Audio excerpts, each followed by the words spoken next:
de fichiers électoraux seront immédiatement prises en compte et traitées dans le sens prescrit, nonobstant la clôture de la période de révision du traitement des mouvements. Or, l'État du Sénégal vous dit la Cour suprême va statuer. Elle ne vous dit pas, l'État ne vous dit pas que la Cour suprême a programmé au 17 novembre.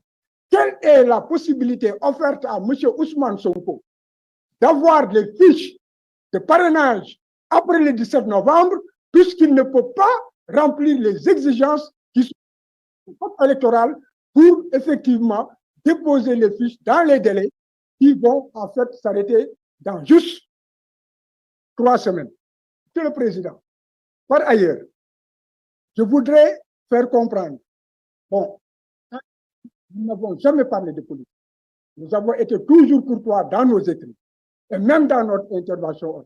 Mais vous êtes saisi de violations de droits et libertés politiques, de droits et libertés démocratiques, que par voie de conséquence, les manquements d'un État, nous ne pouvons que les mettre en exergue. Parce qu'un État, c'est une fonction. Ce sont les hommes qui sont derrière les États. Ce sont les hommes qui commettent en fait toutes les violations dont on parle. Et Monsieur le Président, que l'État n'a contesté aucune des allégués qui sont très graves. Et par rapport à cela, il plaira à la Cour de répondre favorablement aux mesures provisoires.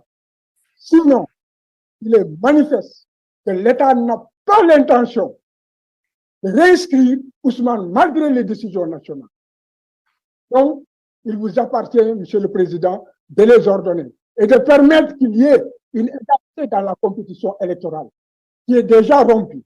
Mais nous sommes sûrs que cet homme, que le peuple adulte, même s'il disposait de 2 semaines, réussira à avoir tous les parrainages qu'on lui demande.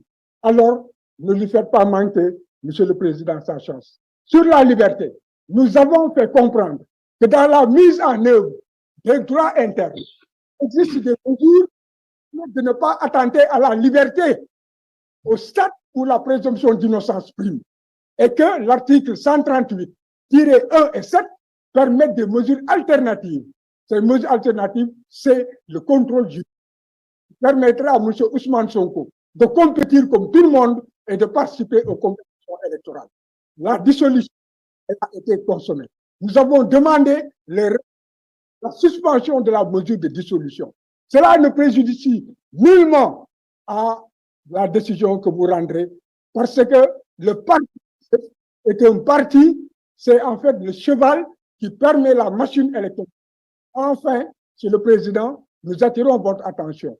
On ne peut pas partir de la parole ou de la position d'un homme pour porter grief à une personne normale, à une personne morale qui a une autonomie et une personnalité juridique qui lui est propre.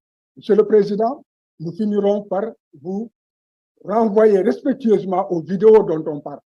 Les vidéos qui ont été falsifiées, la vérité a été rétablie. Vous verrez que la façon dont on présente cet homme, c'est seulement un homme porteur d'un idéal. On va empêcher effectivement de concourir dans des règles de transparence et de démocratie. Je vous remercie.